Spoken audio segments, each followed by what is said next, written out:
Hi, I'm David Stephenson. I'm Managing Director at DSI Analytics and faculty at the University of Amsterdam Business School.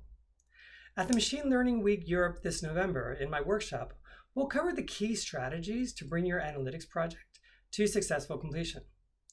We'll start by systematically scoping out goals, targets, expectations, risks, and resources with your primary stakeholders.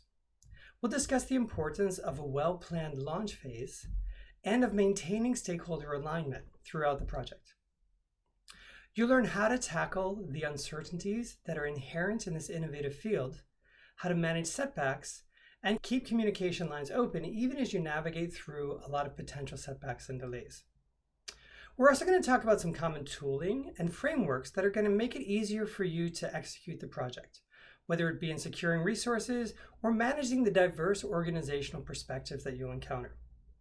Plus, you'll get insights into the big picture of the product lifecycle, starting with business goals, working through design thinking, lean startup, and finally deployment and ML ops. Whether it be the RASCI methodology or how to run efficient kickoff meetings, we're going to talk about some real case studies where these applied and run this workshop to equip you with the skills to lead your analytics projects with confidence. So join me in November to talk about effective leadership of analytics projects.